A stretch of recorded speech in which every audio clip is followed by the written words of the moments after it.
नमस्कार दोस्तों, मेरा नाम है प्रगति और आज की इस वीडियो में हम लोग बात करेंगे भारत की संसद के बारे में। भारत की संसद होती क्या है, हमारा पहला टॉपिक यही है। तो सबसे पहले हम लोग ये जानेंगे कि भारत की संसद है क्या। तो भारत के संविधान के अधीन संघीय विधानमंडल को संसद कहा जाता है। भारत का संविधान वह ग्रंथ है जो सरकार, प्रशासन और व्यवस्था के तमाम अंगों को कामकाज की शक्ति देता है। तो उस संविधान के अधीन संघीय विधानमंडल को संसद कहा जाता है। हमारा पहला टॉपिक क्लियर हो गया कि भारत की संसद क्या है। अब हम लोग अपने दूसरे टॉपिक की ओर आगे बढ़ेंगे कि संसद के कितने अंग होते हैं। तो भारत की संसद के 3 अंग होते हैं: लोकसभा, राज्यसभा और राष्ट्रपति। लोकसभा को एक और नाम से जाना जाता है जिसे हम लोग निम्न सदन भी कह सकते हैं। किसी एग्जाम में आप लोगों से पूछ सकता है कि निम्न सदन को क्या कहा जाता है, तो लोकसभा कहा जाता है, याद रखिएगा जरूर। और ऐसे ही राज्यसभा का दूसरा नाम उच्च सदन होता है। और राष्ट्रपति का क्या काम होता है? राष्ट्रपति संसद के सत्र को बुलाता है, यानी कि लोकसभा और राज्यसभा के सदस्यों को बुलाने का अधिकार सिर्फ राष्ट्रपति को प्राप्त होता है। अब हम लोग भारत की संसद किस अनुच्छेद के तहत आती है ये जानते हैं। तो भारत की संसद आर्टिकल 79 के तहत आती है और राज्यसभा अनुच्छेद 80 के तहत आता है और लोकसभा अनुच्छेद 81 के तहत आता है। तो चलिए अब हम लोग लोकसभा के बारे में पूरी जानकारी लेते हैं कि लोकसभा का गठन कब हुआ था, लोकसभा को इंग्लिश में क्या कहते हैं, लोकसभा के सदस्यों का कार्यकाल कितना है और लोकसभा का सदस्य बनने के लिए क्या क्या योग्यता होनी चाहिए।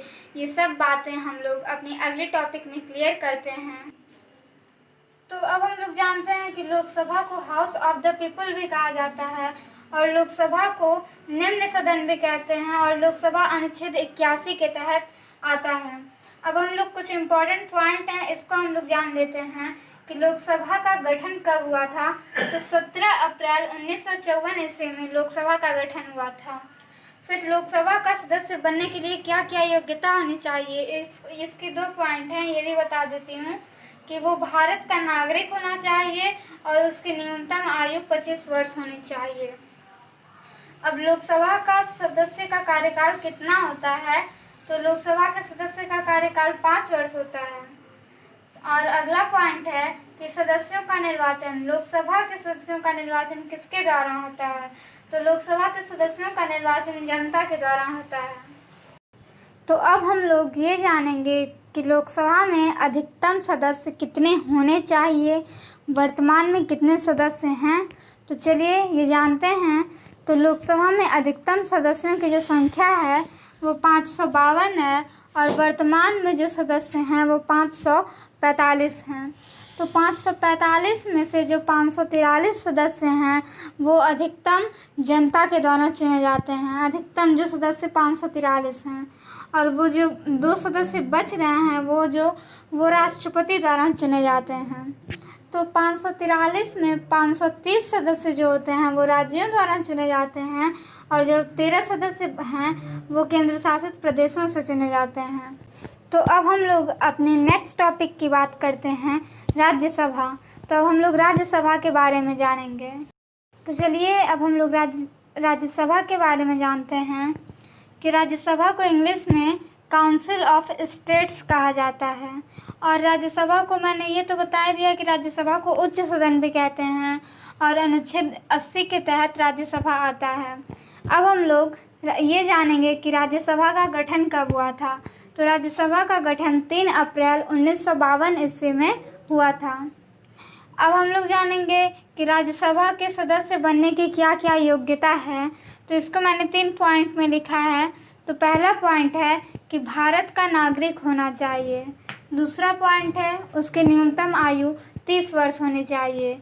और तीसरा पॉइंट है लाभ के पद पर ना हो, यानी कि एक ही साथ 2 पद नहीं होना चाहिए, किसी एक ही पद पर वो व्यक्ति होना चाहिए। और राज्यसभा के सदस्यों का कार्यकाल 6 वर्ष होता है, यानी लोकसभा के सदस्यों के कार्यकाल से 1 साल अधिक होता है। 6 वर्ष राज्यसभा के सदस्यों का कार्यकाल होता है। तो अब हम लोग ये जानेंगे कि राज्यसभा में अधिकतम सदस्य कितने होने चाहिए और कितने वर्तमान में सदस्य हैं। तो बता दूं पहले मैं ये कि अधिकतम सदस्य जो हैं वो राज्यसभा में 250 सदस्य हैं, जिसमें से 238 सदस्य वो राज्यों के द्वारा चुने जाते हैं और जो 12 सदस्य हैं ये राष्ट्रपति के द्वारा चुने जाते हैं। और 238 में से 233 सदस्य वर्तमान में राज्यसभा के द्वारा चुने जाते हैं और 12 सदस्य तो राष्ट्रपति के द्वारा ही हैं। और टोटल मिला करके 245 सदस्य हैं जो कि राज्यसभा के सदस्य हैं वर्तमान में। तो अगर आपको ये मेरी छोटी सी जानकारी पसंद आई हो तो मेरे वीडियो को लाइक कर दीजिएगा और चैनल को सब्सक्राइब कर दीजिएगा, ताकि मेरी अगली सारी वीडियो की नोटिफिकेशन सबसे पहले आप लोगों तक पहुँचे। तो अगले नेक्स्ट वीडियो में अब हम लोग मिलेंगे, तब तक के लिए जय हिंद, वंदे मातरम।